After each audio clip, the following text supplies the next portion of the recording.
Good morning, everyone. We're going to get started, and we'll just, if a straggler comes in and sits next to you, you get them up to speed, okay? Quietly. I'm Kathy Bonk. I am your ACOG Georgia Section Chair, and I'll be your moderator for today. So let's give a hand to our conference leaders, Dr. Woodham and team, and Kate Boyenga. I think it's just been a great conference so far. And we have the same list of reminders as yesterday, so I'll go through fast. Please silence your electronic devices. If you get a call or a page or whatever, there's a bunch of doors right here. Step outside. Make sure to visit our sponsors and exhibitors. This is the last day, so at 10 o'clock we have a 10 to 10:45 break. Snacks, again, will be in there. So we could not run this conference without their support, so please give them your time. And there's some unbelievable things going on in there. Tomorrow, session starts at 7:30. Our resident research presentations are at 9:30. This is a wonderful opportunity for our residents to showcase their work, and you can review their work ahead of time on the GOGS meeting platform. Click Daily Check-in and Faculty PPPs tab, and select Sunday. The attendees are the judges, and so Dr. Toledo and Karakin are so relieved to be taken away of this duty, so please support them and support our residents. And I think it'll be fun to be judges. If you've not already done so, please log on to the meeting platform. If you can't get in or get your daily check-in, please check at the desk. They will help you. Let's see, there'll be a 5-minute question and answer session after each lecture today, so please hold your questions to the end, and just like yesterday, raise your hand and the microphone will magically appear in front of you and we'll get your question answered. The Zoom people can chat in their questions. And then I want to start with a few commercials. First, if you loved Dr. Spann's talk yesterday, please come and see him at the annual District 4 meeting in Washington, D.C. There'll be a new and improved version of that talk, October 20th through 22nd in Washington, D.C. Tell your friends and colleagues. This is the Cullen Richardson lecture supported by the Georgia section, and we would love to have a big Georgia delegation to that meeting. My next commercial is just a shout out to the Georgia OBGyn Society. This meeting, I would submit to you, is probably the best society meeting of all in America. So, I mean, we are the model for a lot of the other sections. So we were the first state to roll out the cardiac conditions and obstetric care bundle, truly the first state. Our poster task force is the envy of all the other ACOG sections. The House Bill 486 resource that you saw yesterday, also a model. Our Maternal Mortality Review Committee is highly respected, and also people come to Georgia to view how we do business here with the Maternal Mortality Review. We know it's not easy to live in Georgia, but we can be so proud of all our efforts, and the other sections in the District 4 and ACOG writ large are aware of our work. And if they're not, I'm making them aware. So, and then I want to offer you some tools of empowerment. I know yesterday at the end of the day it felt kind of deflating. The session that Skin Edge talked about yesterday on the legislative advocacy is easy. It's at lunchtime, August 30th, Tuesday, 12:15 to 1:15. If you need more information, we can provide that at the desk. The ACOG Annual Congressional Leadership Conference is March 3rd through 5th in Washington, D.C., opportunity to lobby nationally, and it's a really organized event. It's very fun, so we would love to get a lot of people from Georgia going to that. And lastly, there's an organization called Vote ER that was created by some emergency room doctors, and you can contact them, get a free little badge with a QR code that connects users to a way to register to vote. You do not have to get in a giant conversation. You just say, in your script of your history, voting is healthy. Are you registered to vote? If they are not, they scan the code, boom, done. So there are ways, in small ways, we can work on this every day. And now we will get on to our talks. Our first speaker, Dr. Andy Bowe, is going to speak to us on the evolution of periviability and its impact on extremely premature infants. Dr. Bowe is a neonatologist with the pediatrics group in Spartanburg, South Carolina. He attended Franklin and Marshall, the Philadelphia Osteopathic College of Medicine. He did his residency in Greenville in the Greenville Hospital System, South Carolina School of Medicine. His neonatology fellowship was at the University of Virginia in Charlotte. And I keep trying to find the Champa connection to all our speakers. So he was in Macon prior to that, and this is the most near and dear piece to my heart of his whole bio. He was the neonatal physician champion for the Georgia Perinatal Quality Collaborative. So he's got Georgia on his mind. So come on up.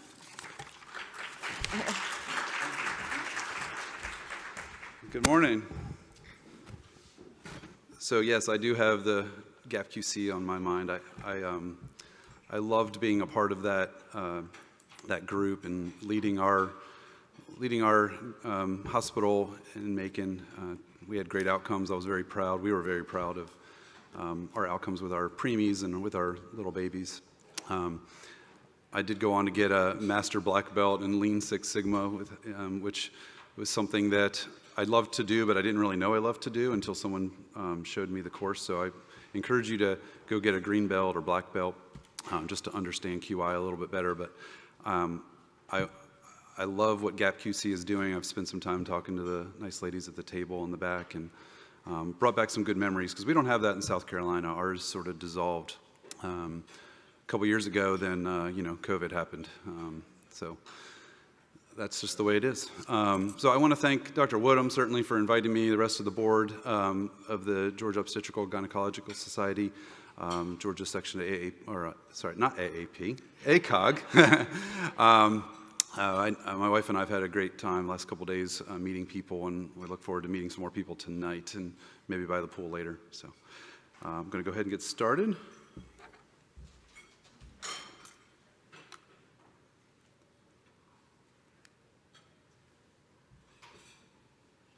Okay. This is the clicker, right? Is this the clicker? Okay. All right. So disclosure statement, everybody knows we need to have those. So I have no relevant financial disclosures, no conflicts of interest, and I will not discuss any off-label medications. What we're going to be talking more about is sort of bordering on ethical care, but we're not going to get too deep into the weeds. So I'm going to start off with a question. There should be a Slido set up for this. There we go. So what gestational age do you personally consider viable? Is it less than 22 weeks? Is it 22 weeks, 23 weeks, 24 weeks, or 25 weeks?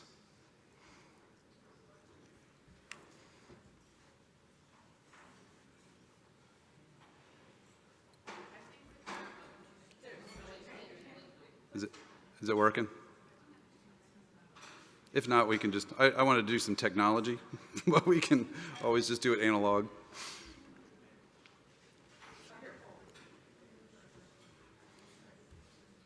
And there's going to be another one right after this.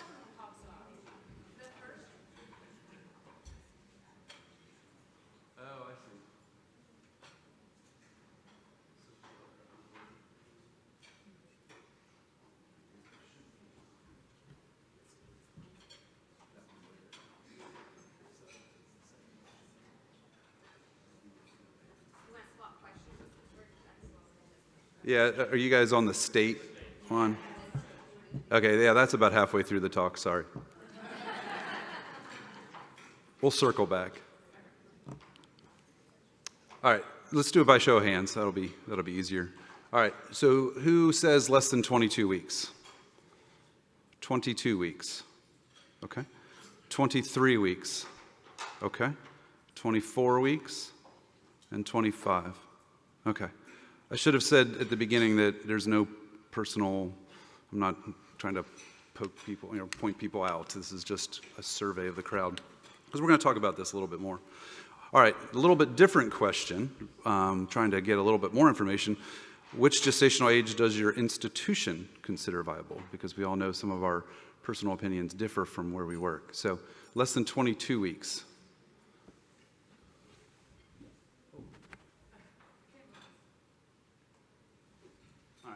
people a couple more minutes. I think I see a trend. Okay. Everybody get a chance to vote? Okay. So for personal preference, I think the majority was 23 weeks. It looked like, is it 22 weeks? Was it, Kate? 22 weeks, was that the majority on the second one? Yeah, it was like 40-some%. So a little bit of a difference, but you know, we all know that sometimes days don't make that big of a difference. It's just more so where we draw a line in the sand. I'm not going to give you the answers, to be honest with you. I don't know.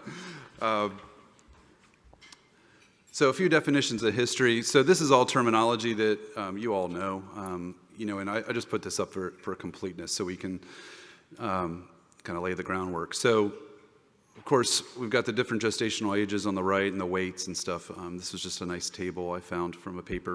Of course, we've known this well before 2015 when that paper was published. But where we're going to focus is right here in the extremely preterm infants, less than 28 weeks. That's really where we're starting to talk about periviability. And I know that 28 weeks is sort of like, really? But that's where a lot of the definitions start, 26 to 28 weeks. When we're defining periviability, we're looking at the stage of fetal maturity where, with a marginal chance of extrauterine survival, right? This is typically defined now in 22 to 26 weeks. And it's an ethical and clinical gray zone for us. And you know, when I say us, I mean OBs and neonatologists. And we'll get into other groups that are involved in that gray zone as well later. So these infants we define as extremely preterm, micropreemies, or at the threshold for viability, right? These are the terms that we use on a day-to-day basis. Well, that threshold is most limited by the fetal lung maturity. And what we have to consider is that this is a continuum of development, fetal development, where some infants that are born at the same gestational age can have different outcomes, right? And those are based on their sex, their birth weight, their you know, other clinical factors like antenatal corticosteroids. And so what we end up seeing is that we see some babies at 22 or even 23 weeks that have favorable variables that will do better than other babies born at later gestational ages. And so why is that? And I think it's just I sort of thought of it when I was writing this talk as like, well, it's kind of an incomprehensible number of variables. There's just so many things that impact these babies that we don't understand. And that's what we have to figure out before we can really tease out where the limit of periviability really is going to be. I think we're getting close, though, just personally, and this is about as opinionated as I'm probably going to get in this talk, that there are no case reports, at least as of last week, when I really looked through PubMed and the literature, of 20-week babies surviving. I think the Guinness Book of World Records is a baby that was born at UAB at 21 and 2, I believe.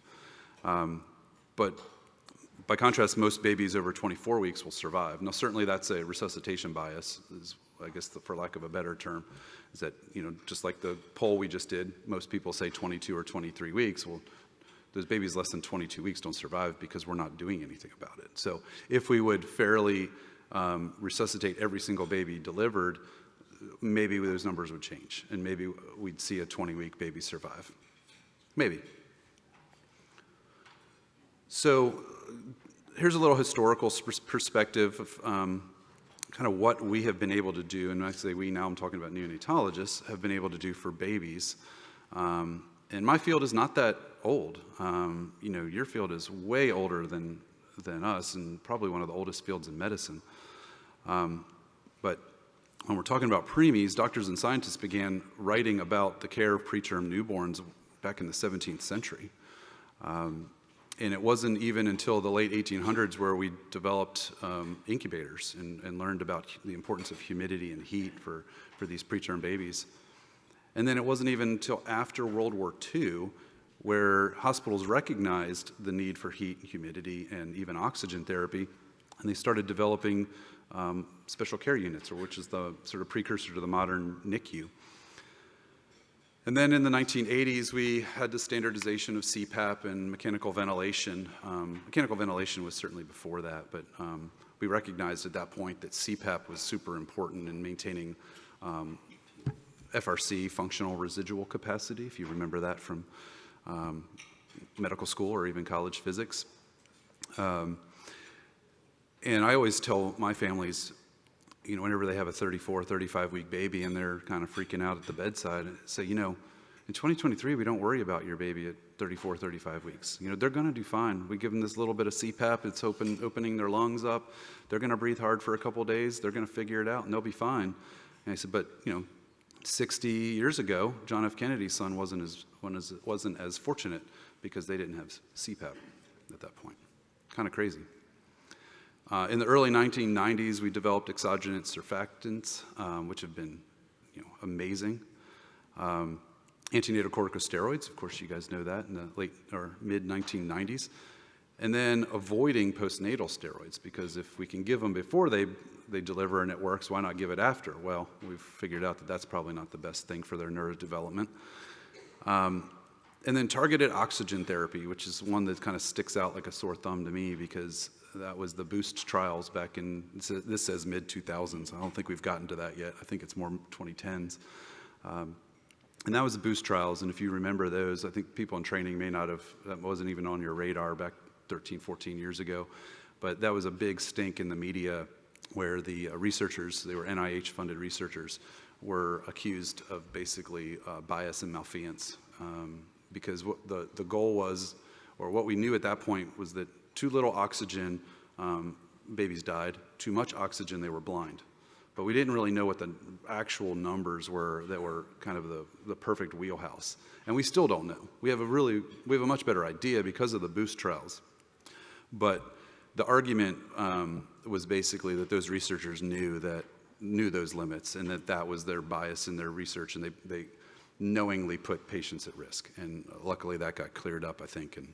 And so now we are where we are with our oxygen targets. So if you go in the NICU and you see all these babies with different thresholds and different ranges they're supposed to be on their FiO2, that's why. It's from the BOOST trials. And then a topic you all know much more about than I do, artificial uteruses and placentas.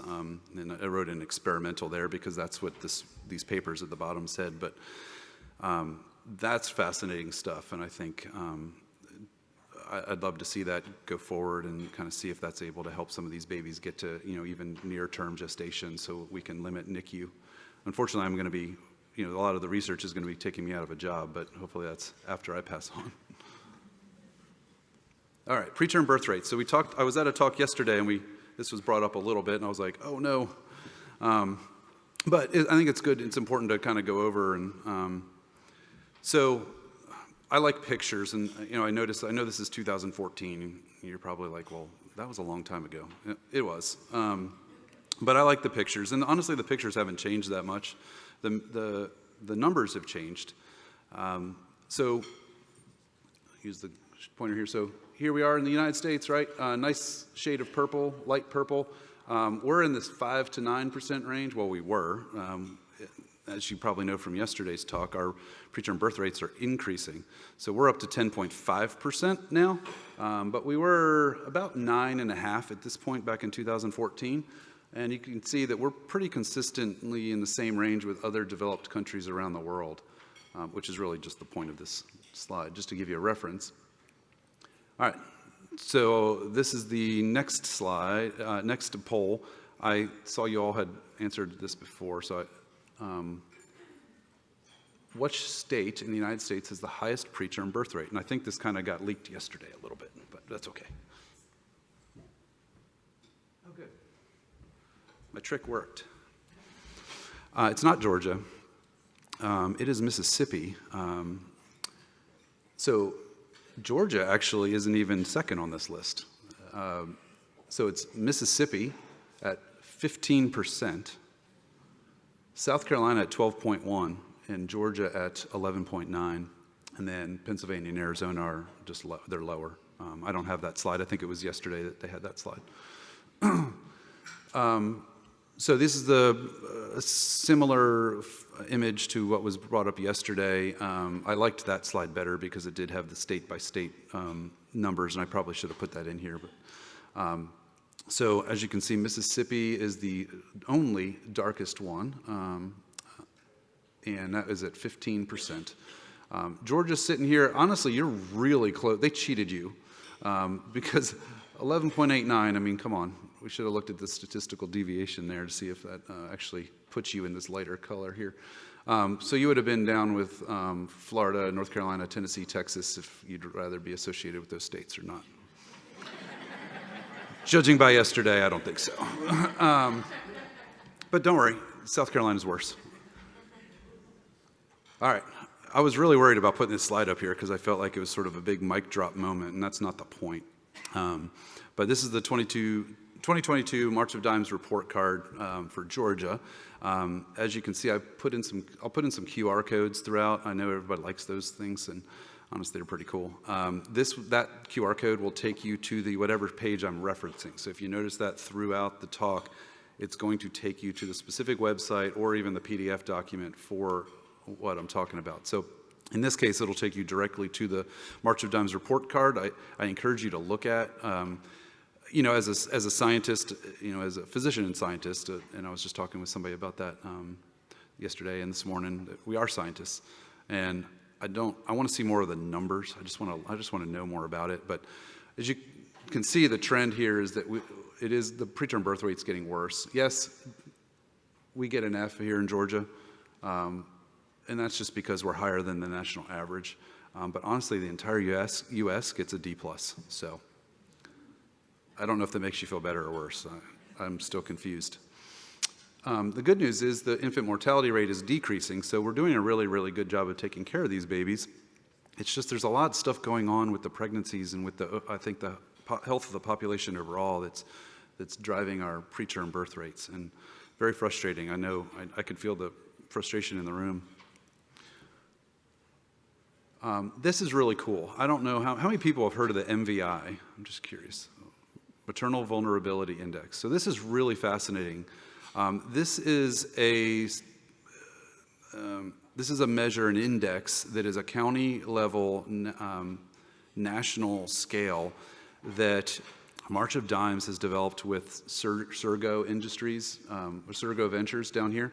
And I put the QR code if you want to dive into the data a little bit. And really, this is a website that's worth dedicating probably 20, 30 minutes of your time, if not more, just to kind of click through and look at all of the data available.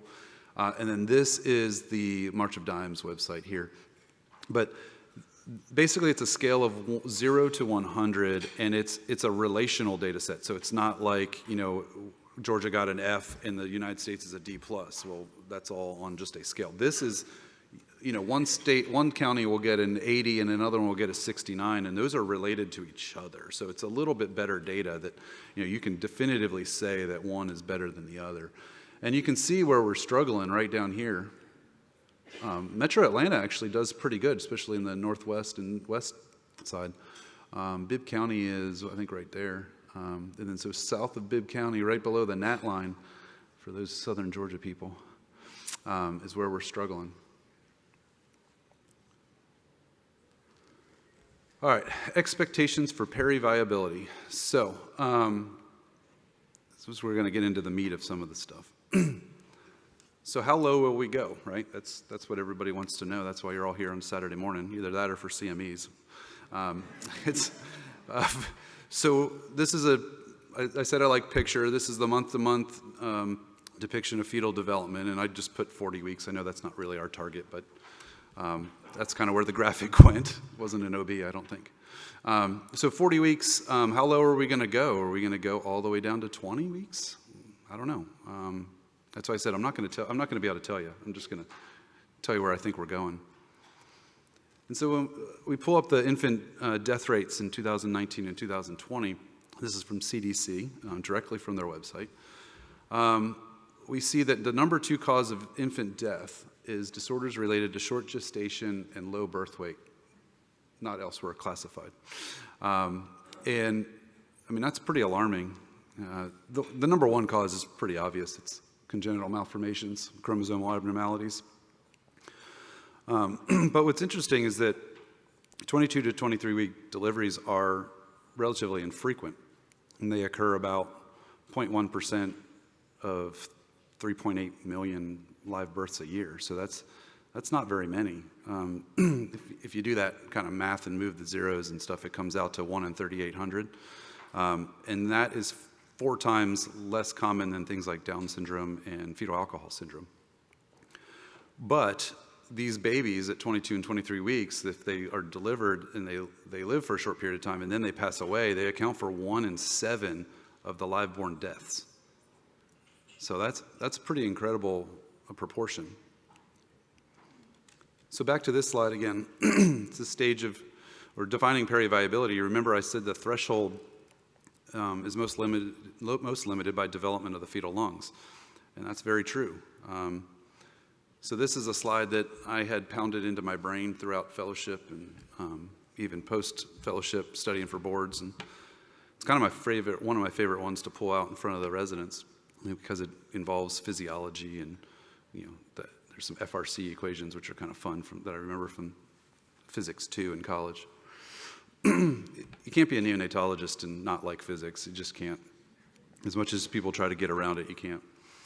So the fetal lung development, obviously there's a box around here about this one because that's where we're going to kind of get to. But this is the embryonic stage. So this is like 5 to 7 weeks right here. And as you can see, it's a main trachea here with a main bronchus on each side. This is really, really thick. I mean, lung endoderm progenitor cells are really what's lining these airways, and they kind of just have these vascular complexes that you kind of see in this depiction here. And then you get all the way up to the alveolar stage, and this is what I love to tell people that, this is 36 weeks to really school age. And that's why our babies, our preterm babies, aren't on the ventilator forever and aren't on oxygen forever, because they're going to continue to grow lung cells and spread out their lungs, grow alveoli. And then what we tell families is typically that, if they've got BPD and they go home on oxygen, that not only will they wean off that oxygen and wean off that ventilator support, but their lungs will be effectively the same as other kids their age by school age. So it's pretty incredible. But this is kind of where the rubber meets the road, so to speak, where we get this development of lungs, and I always describe it to families as think of trees in the winter and in the summer. In the summer, we have all these leaves, all these air sacs that exchange oxygen and carbon dioxide. And then you see a tree in the winter, particularly a young tree that has fewer branches, and that's what this is. And so I tell the parents that those leaves are the areas that exchange oxygen and carbon dioxide, and without those, the babies can't survive. Some can, because these terminal little bronchioles here, you can see little air sacs on the end in this depiction. These terminal little air sacs, terminal bronchioles, can exchange oxygen and carbon dioxide. They're just very thick, and so it's more difficult for that oxygen and carbon dioxide to disperse across those membranes. So I think this is where we are now, 17 to 26 weeks, and I think every iteration of this, you will see different ranges, somewhere in the 17 to 27, 15 to 27, 17 to 26 week range, all pretty similar. I don't know that we're going to get to 17 weeks with our periviability. I mean, I think that's pretty scary, but I don't know. It's just that that's what research is telling us is capable of gas exchange, potentially. So we're right in that right now, and you can kind of tell we're slowly shifting down gestational ages every 5 to 10 years now, it seems like. It's just, eventually I think that's going to slow down. I just don't know where we're going to end up. All right, everybody loves these. Survival probability curve for 20 to 23 weeks. And I think this tells a pretty interesting story. What I want you to notice is that this was truncated at 12 hours. And they did that for a reason, because the data beyond that isn't much different. But you can see a clear delineation between 23 and the 20 to 22 weeks down here. And at 23 weeks, kind of bring that over, it's about 35, maybe 40% survival probability at 12 hours. 22 weeks, it's less than 10% at 12 hours. And then 20 and 21 weeks, they barely make it 7 hours. So that's pretty interesting. Now, how many of these babies are actually getting resuscitated? I don't think very many. I think the point of this was just watching how long they live after delivery, which is, if you've ever done that, it gets real pretty quick. Sorry, that got a little somber. Okay, more curves. So this is survival and neurodevelopmental disabilities. So this is really what you asked me to come talk to families about. Anybody can tell them what their chances of survival is, but then what does that neurodevelopmental outcomes thing mean, and how do we relate that to parents? So this is the EpiPage 2 study. This is one of a series of studies that looked at survival and neurodevelopmental disabilities. Our pediatrics clinical data warehouse does similar stuff. So if you work at a hospital that has a pediatrics NICU and we talk about MEDNAX, CDW, or clinical data warehouse, that's what we're talking about. Clinical data warehouse, I don't know the exact numbers, but I believe has more patients in it than Vermont Oxford. Vermont Oxford, they're a little bit different data sets, just as an aside, but they're pretty similar in terms of their outcomes. This is different. This is actually likely based on Vaughan. I can't remember the actual data set. But what we're talking about with neurodevelopmental disabilities is babies who have had blindness, cerebral palsy, some level of blindness, hearing loss, or a full-scale intelligence quotient less than 2 standard deviations. And that's what we're looking at for impacts or neurodevelopmental disabilities. And they've done this at 5.5 years, and they then mapped this out by week of gestation.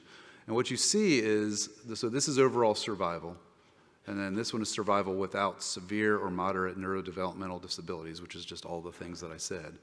And then this is survival without any neurodevelopmental disabilities. So this curve is sort of like, all right, what's your survival period? And then what's the survival with impacts or without impacts? And that's what these two are about. And you can see 22 and 23 weeks are way down here, and they're not really expected to do very well.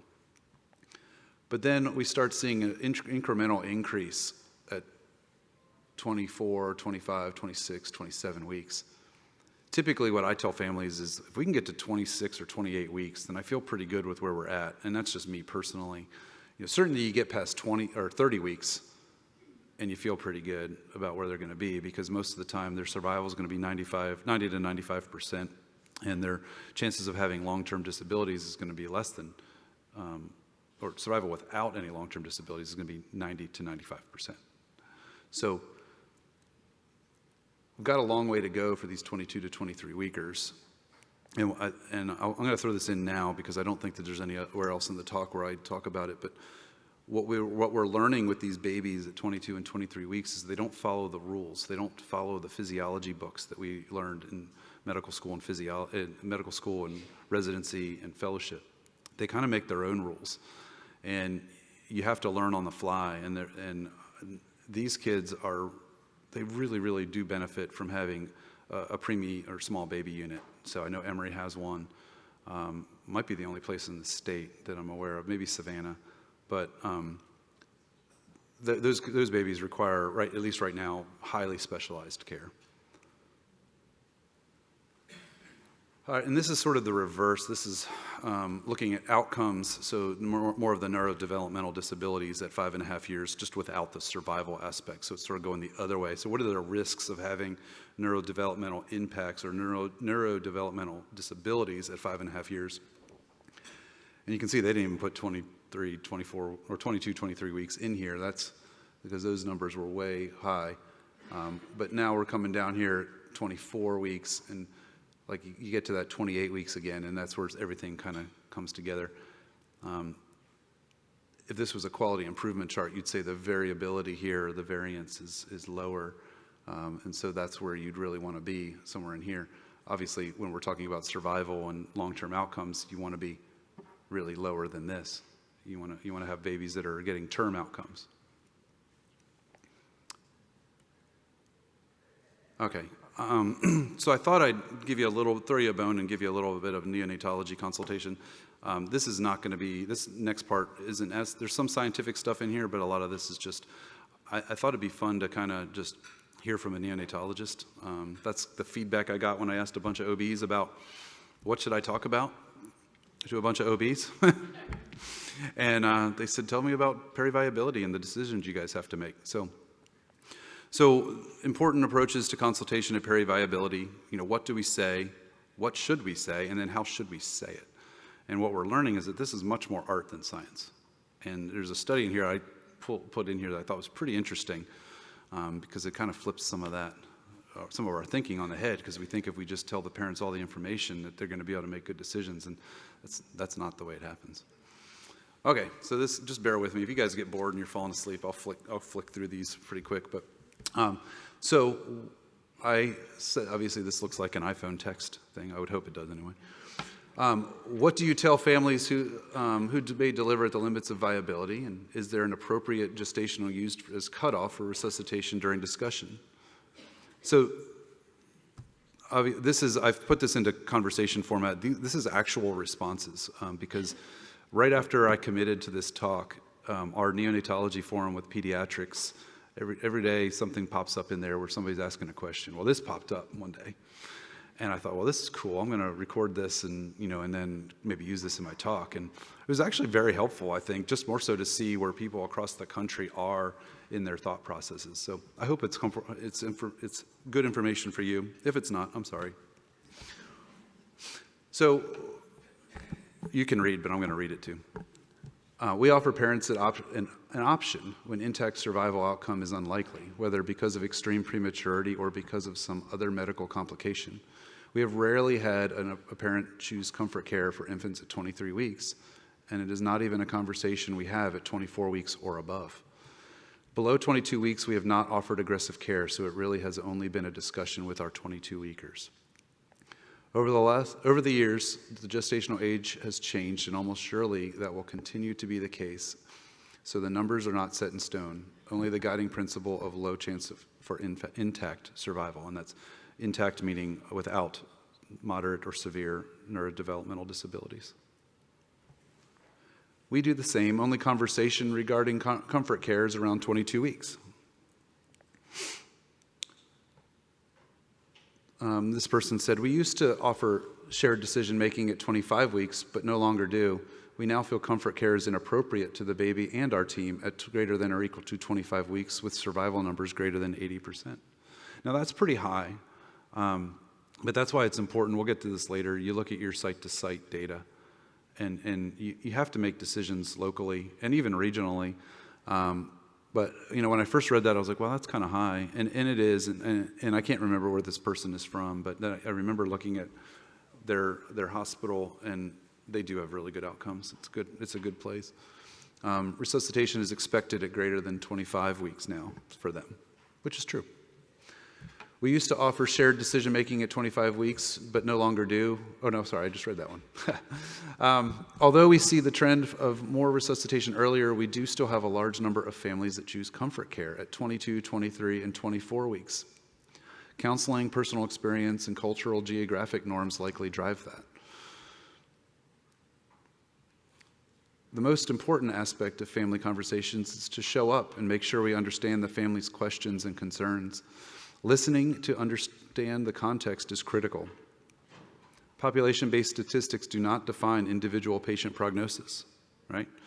So whenever, we're going to talk a little bit later about some of the data ranges we give the families, because I just want to give them all the information.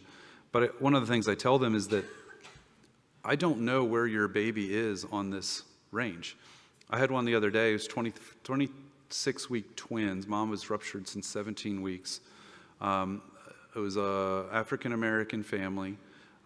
They had a girl who was IUGR, a baby girl, and they had a baby boy who was doing well. The girl was having periodic decels, which was the reason for why I was consulted to come talk to them, prepare them for a 26-week baby. And the relative survival ranges it was 72%, just overall survival, with a range of 59 to 73. And I think all of us would probably say that, well, that little African-American girl, she should do better, right? Because that's what the studies say. So she's probably on that 83% range. But she's the growth-restricted one having decels. So maybe she's actually on the 59%. Maybe she's the one at 59%. I don't know where these babies are specifically in these ranges. And I tell families these are historical numbers of babies that are supposed to be similar. But I don't know if your baby is going to be in that 0 through, or hopefully 1 through 72, or in that 73 to 100. You know, I don't know where those babies are going to be. So this is a good point. Instead, the statistics tell us what happened to a similar patient based on data that is usually more than 1 year old. Yeah. Sorry, this is a big one. Our periviable range is currently 22 to 24 weeks. We currently routinely resuscitate 25-week newborns. That said, I cannot overemphasize the importance of the family conversation, ideally antenatal consultation, as a critical tool. We developed a system-level policy as well to help coordinate and standardize the information and approach our obstetrical staff and NEOs provide to the high-risk moms. I'm not responsible for any graphical or grammatical errors. I just copied and pasted it. Optimally, we seek a collaborative OB, MFM, neonatal, antenatal discussion with the family. We provide local and national statistics, including what we do and don't know predictively. There is no right or wrong decision. As part of this counseling, and engage the parents to jointly decide on a non-aggressive allow natural death or an evaluate expectant management. And you see that a lot, and that's just basically giving us an opportunity when we see the expectant management. That's giving us an opportunity to evaluate what's going on with the baby. Because all of the information you give us is helpful, but often we don't know how big that baby's mouth really is, and how, you know, sometimes we might not have a 2.0 endotracheal tube for that 22-weeker. And so then we have to kind of have those conversations with the families and say, look, this is the data, but then this is also kind of the other things we have to deal with. After reviewing local national mortality trends, we changed our defined periviable range from 23 to 25 weeks to 22 and 0, and to 23 plus 6. The family is rarely prepared to face the quality of life versus sanctity of life considerations at periviability. As outcomes continue to change, I feel it has been helpful to update our policy based on current evidence and establish working consensus as a local medical community. To define the approach that we are comfortable with and to adhere to a process which communicates our best knowledge and guidance to the family. Having an opportunity to proactively discuss available data with colleagues as well as the ethical framework for decision-making goes a long way in providing the professional support the family will sorely need. So, as you can see, some of these aren't really data, you know, they're not really giving you numbers, they're just telling you what they do as a group, and I think that's extremely helpful. Only a couple more of these, I promise. This is the last one. I don't personally recall a family requesting a non-aggressive approach at 24 to 25 plus weeks. Although we have had occasional decisions for comfort care, the team ultimately accepting the family's right to choose. In 2015, we might have squirmed a bit while respecting a parental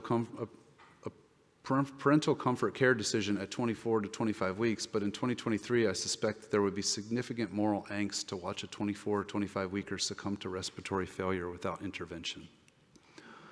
Frankly, that's any baby, but especially one that that data might say would have a reasonable outcome. So where do we get this data? Where do we get these outcomes? So this, many of you have probably heard of this before. I've provided the QR code too in case you want to reference it. So this is a great place to plug in your data if you're just kind of interested. I wonder what the NEOs would say. If I don't use Clinical Data Warehouse to look at my outcomes and expected outcomes for gestational ages and estimated fetal weights, I go to this tool, which is the NICHD, Eunice Kennedy Shriver Institute, and this is extremely preterm birth outcomes tool. Very, very helpful. Basically, will give you survival data, neurodevelopmental disabilities, a lot of those, kind of like the EpiPage studies and graphics that I showed you a couple slides ago. That's what this will give you for your specific patient. So all you do is you click this use the tool thing. Everybody get a chance to click the QR code? I see a couple phones, just want to make sure. If you just type in Premi calculator in Google, it tends to come right up. All right.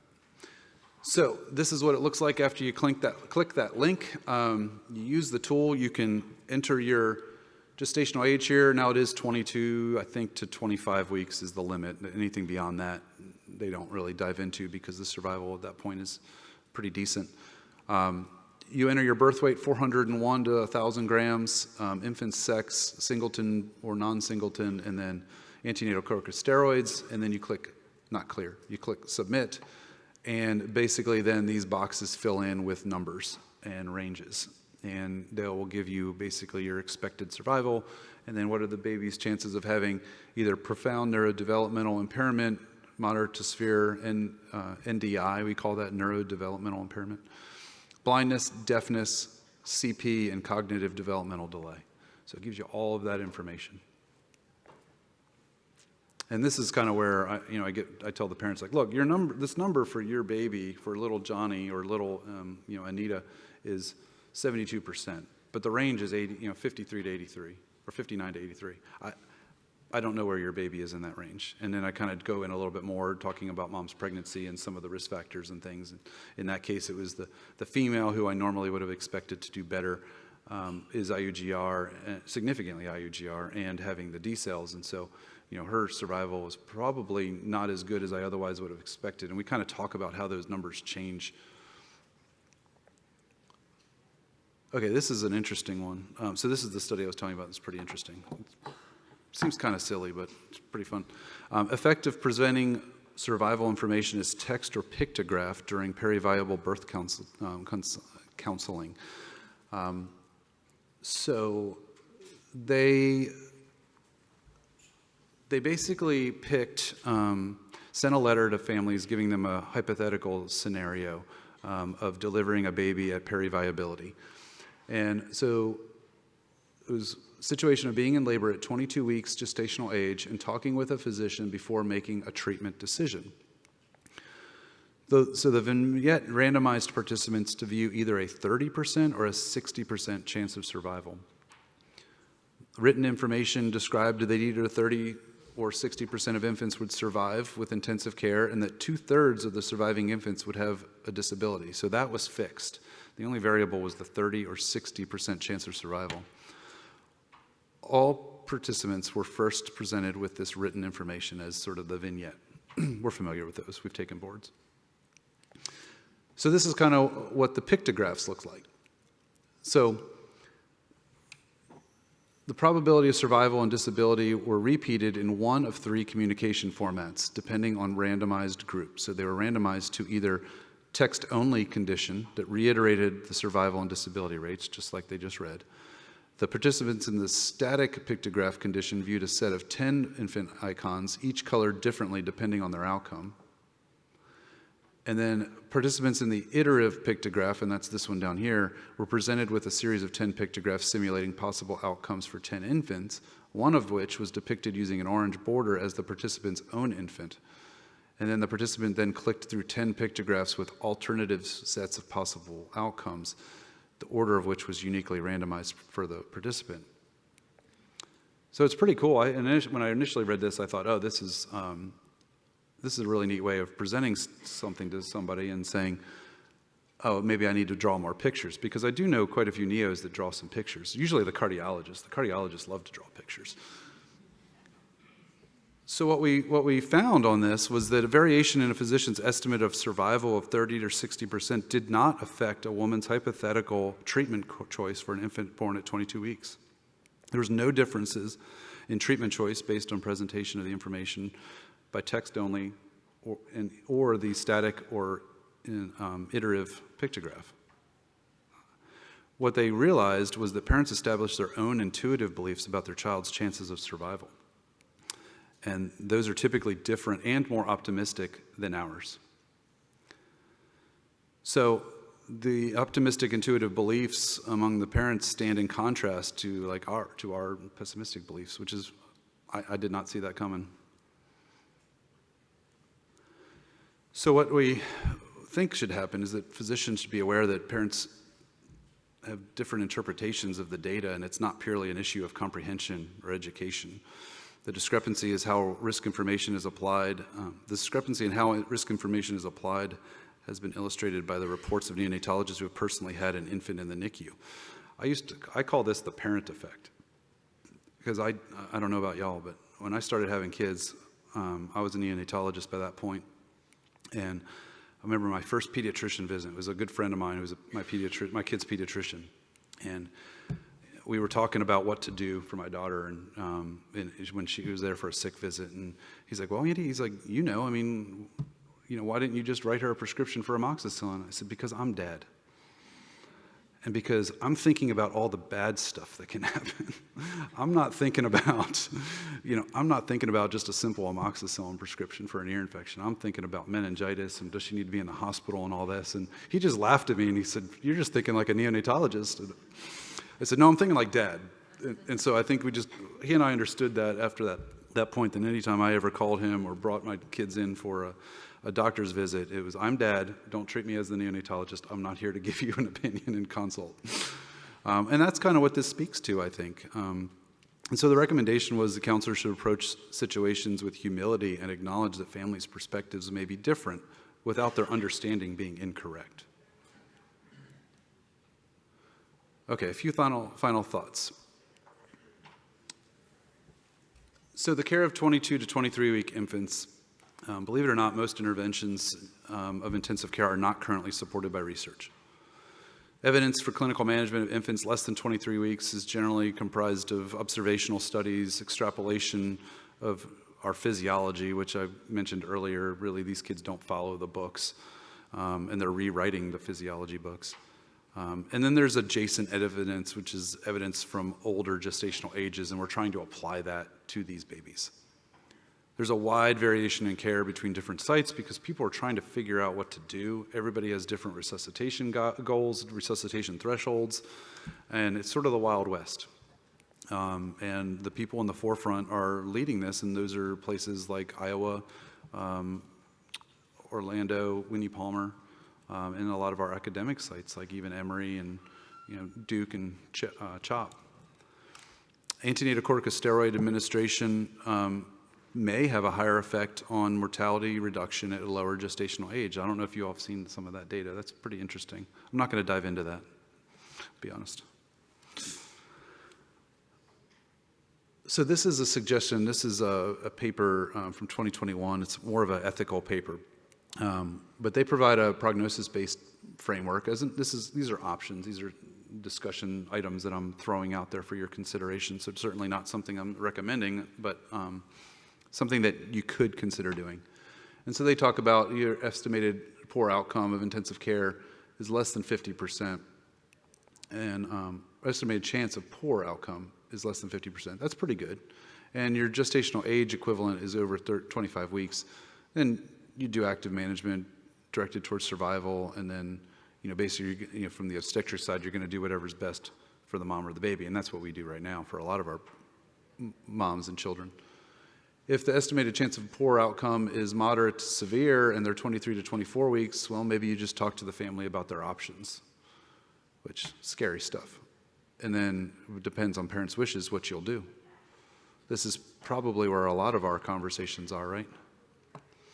And then if their chance of poor outcome is greater than 90% and they're 20 to 22 weeks, they just recommended palliative care and maternal-focused care, so doing what's best for mom and knowing the baby's not viable. So a couple of final thoughts, and this is really where I think these discussions are so important, that we really need to have these discussions together as neonatologists, as OBGYNs, as family docs. Talk about these situations, talk about what our local survival rates, our regional survival rates are. Develop a local consensus opinion, especially in conjunction with your local perinatal center. I can tell you that the only time we resuscitated 22-weekers, this is way pre-COVID, when I was at Navicent in Central Georgia, was when a pediatrician panicked. And we told everybody we weren't resuscitating below 23 weeks. That was just more of the standard of care at that point. But the only 22-weekers we would get, right, were outborn. And basically what it was is 2 o'clock in the morning, a family said, please do everything because we're in the South and that's their right. And the pediatrician panicked, and because the baby breathed a couple times after delivery, which they do, and intubated them. And then we get the phone call to say, come get this baby. And then we would have to have the conversation and say, do you know what you just did? Now, fortunately, we were very lucky. Some of those babies did really, really well. I think 3 of them survived and went home, and those babies did quite well. And so we were very proud of that data. But what was more surprising is they were outborn babies. They weren't born at Navicent, which was why it was so incredible. So definitely talk and be on the same page with your local perinatal center. And if you're a perinatal center, have your outreach coordinators go to some of these hospitals and make sure they understand kind of where you guys stand, because you're going to be the ones at the perinatal center that are going to get put in that difficult situation of now you've got to do something that your staff is going to be on you all the time about why did we do this. And believe me, they are. Consider the incorporation of local lay people to help with your message. And honestly, this part came from some of the discussions in that neonatology forum. Just hearing them talk about a multidisciplinary approach. I think it's really important to get feedback from families who have either delivered, whether the baby survived or not, and get feedback about how that information was conveyed to them, but then talk to other people in the community who maybe are leaders in the community to learn how we need to translate some of our medical information to these families. I think the slides are available online, right? So I'm going to skip through because I noticed I have a minute left. So this is kind of what I've been saying. It's just a little more formal format, multidisciplinary teams, making sure everybody agrees with the care. Past, present, and future. So where are we going? Kind of like we started this conversation, how do we define the limit of viability? And that's going to continue to change. We're not going to be able to come to a consensus today, tomorrow, or even next month. This is something that's very, very dynamic, which was the word yesterday, right?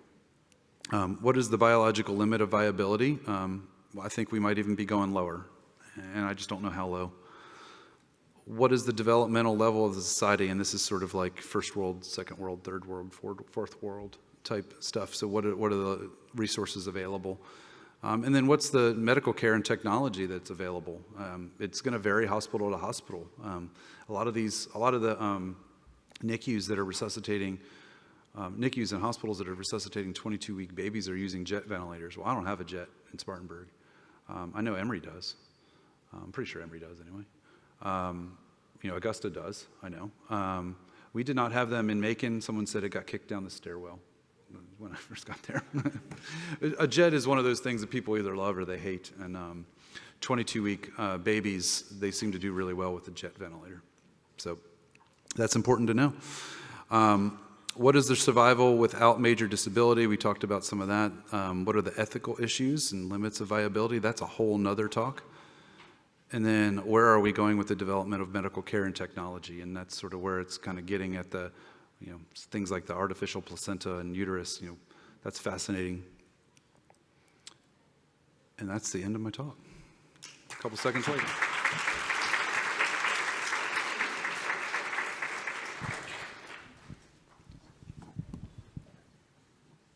All right, do I pick them? Okay. That's what I thought. Okay, thank you so much, Dr. Bowe, for your presentation. This was great. Just a point of clarity. If a patient came in 20 weeks, ruptured membranes delivered at 25 weeks, versus a 25-weeker who comes in, ruptures and delivers, what is the prognosis? Is it the same for both because they're 25 weeks, or would it look different? How would your counseling change? Yeah, that's a great question. So the data doesn't tease that out. That's where our conversation comes in. So those are really good reasons for us to come consult. The data is going to be at 25 weeks using those variables. So it's what's the estimated fetal weight at that 25 weeks, male or female, antenatal corticosteroids. That's all it includes. If we're going to talk about ruptures, preterm rupture membranes, that's a whole different discussion, and where I say, look, this is where mom and dad, this is where you'd be at 25 weeks. But baby ruptured at, what was it, 20 you said? So then we're saying those babies' lungs are really at 20-week lungs. and that's going to decrease your numbers. And so usually what I tell them, I can't tell you the exact number, but I can tell you that I usually will inform the families that it's probably going to be on the lower end of the survival and neurodevelopmental outcome range. And then I go into talking about prolonged ventilation or longer ventilation than I otherwise expect for a 25-week baby, maybe a higher risk of IVH, things like that. I don't really get into rupture at 20 weeks into like pulmonary hypertension and chest tubes and nitric oxide and things like that, but kind of just depends on other risk factors. If we get down into the teens where those babies are ruptured, then I start bringing that into play. But yes, those numbers that's where the conversation has to occur, to differentiate that. Okay. Oh, I have the microphone. It's okay, go ahead. Oh, okay. Go ahead. Okay, go ahead. I'll find you. So, Oh, should I? Yeah, okay. I see. Okay, got you now. I have the power. No, as as somebody who was born prematurely nearly 80 years ago and survived, and I always use that as an excuse why I was an underachiever. I enjoyed your talk a great deal because obviously there were no NICUs in 1944, and you mentioned the Kennedy baby that was born around the same gestational age I was, that had great care and died. Yeah. One of the things you mentioned, which I think is incredibly important and provocative, is this brave new world concept of the fetonate. And there was an article, a very thought-provoking article in JAMA 4 months ago that looked at what was called the EXTEND study, which was done in fetal lambs, but it was providing an extrauterine environment that supplied all of the essentials for life until such a point in time when that fetus could be released from that environment and brought into the outside world. And honestly, I mean, being a sort of a techie and looking at how we can move things along, the issue perhaps is looking at, let's not put this baby into an environment where we know there's going to be a lot of problems, but let's extend the environment artificially. And I think that's going to happen. Maybe not tomorrow or the next week or the next week after that, or the next year. But, lambs are a good study model for humans, and they always have been. And one of the things you realize is it makes you think about ways of doing something that's very different. It wouldn't, by the way, you wouldn't lose your job. You would just be a different kind of caretaker with a system that provided nutrients and oxygen and temperature control and allow a fetus to live longer in the environment that it was in before. Yeah. Now, it's fascinating to me. I really wish I could have, maybe that's a talk for another time, but that's a very interesting technology for sure. Thank you very much for your talk. Going back to the first question, are there any studies that are being done or that you know of that are being done now that will look at that issue of ruptured membranes in later gestational age and how well those babies will do? Because in our environment, at this point in time, we are not allowed to talk about interruption of that pregnancy. Yeah. And we have to talk about what your newborn would be like without the studies that I'm aware of. But do you know of any studies that are being done? I don't, no.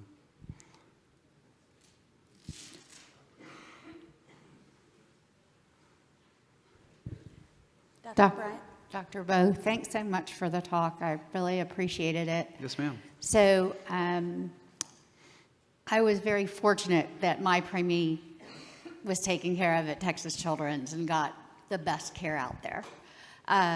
But even as a physician and obstetrician, I was not fully prepared for what it was going to look like.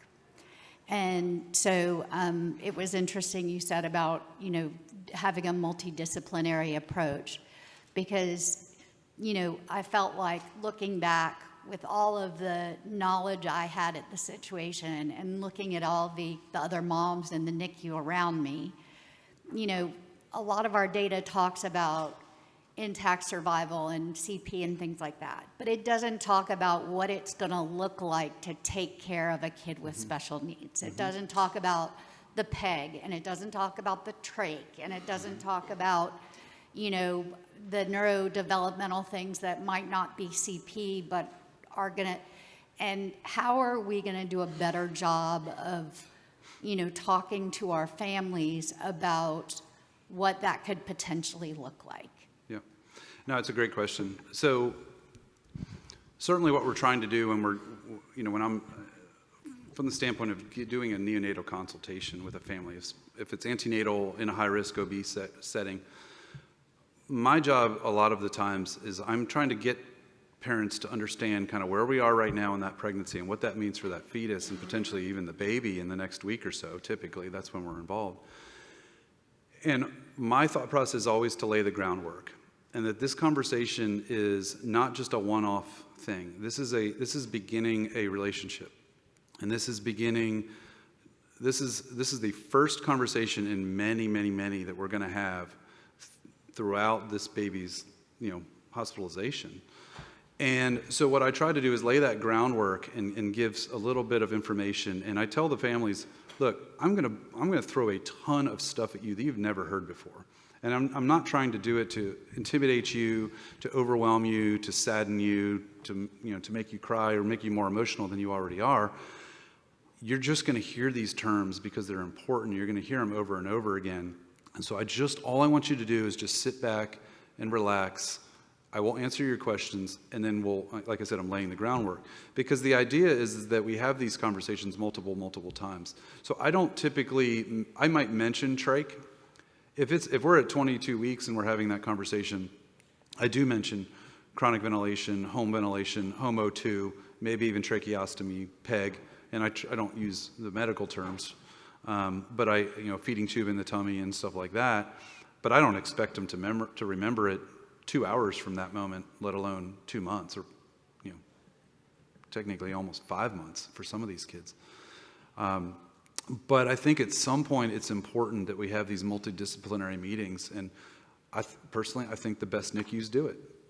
We did it in Macon. We had multidisciplinary teams that would meet with these families and sit down and say, this is where we are in your care, and this is what we need to do moving forward. And it would be social work. It would be our discharge coordinator, our nurse manager, our nurse practitioners, the NEOs, the speech therapists, OT, PT, and all the family. And they would get to hear from all of us, and we would talk about where we were with that baby. We didn't schedule those all the time. Most of the time they were as we were getting closer to going home and discharge planning.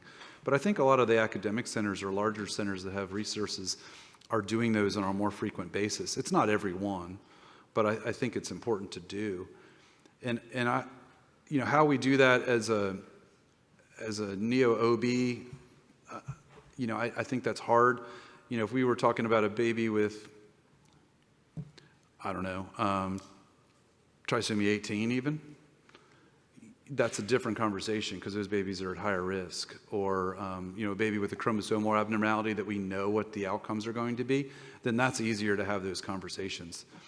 Just as an aside, there is some genetic research on the neonatal side that is looking at predicting babies who are at high risk for things like G-tubes, trachs, and things, and doing those earlier and getting those babies home to their families. So those types of conversations are sneaking their way into our care for sure. But I think a multidisciplinary approach ultimately is the best way. I had a question. So at your institution, I know they're, saying a cutoff, and, you try not to do a cutoff, but at what point, because sometimes when you're on L&D, I'm at the department chair at my hospital, but attending deliveries, NICU attending deliveries. So if a patient at 21 weeks, just for your institution, and they wanted resuscitation, would you all say, no, we're not doing it? Would you all come to the delivery to assess when the baby was born? Just kind of want an example of what you all do for a patient who wants resuscitation at 20 weeks and, you all will say, hey, we're not coming. We're not coming at all. Right. So a couple of caveats, because there's always those. We don't resuscitate below 23 weeks in Spartanburg. Now, Spartanburg is a regional perinatal center. We're a small 35-bed level 3. But we've decided that we do not do that because we don't feel like we have all of the resources for 23-weekers. I can tell you that'll probably change soon. But right now we don't. Now, does that mean that if it was a 22-week baby and 22 and 5 that we would change our mind? Yeah, I'm not going to argue over days. 21-weeker would be a hard no for us, and I mean hard in every meaning of the word. It would be difficult. It would be a solid line, and I think that's just because of where we are, and it is hard. It's an unfortunate situation. I had one question as an obstetrician, but thank you for your talk. On one of your slides, when you talk about survival and whether babies, like it's the one that's 5.5 years out, and the ones that survive intact, it went down. It kept on going up until 33 weeks, and then between 33 and 34 weeks, it went down. And I was wondering why. Yeah, that's an anomaly in the data. I think if you look at multiple different data series of these babies, that all straightens out. I don't know the exact, that's something in their data set, but I know Clinical Data Warehouse for pediatrics, we have this almost similar curve, and we don't have that. Ours goes straight through. So I think it's just something in their data set. Yeah. So if you have more questions, Dr. Bowe has decided to stay with us tonight, so he will be at dinner. Yes.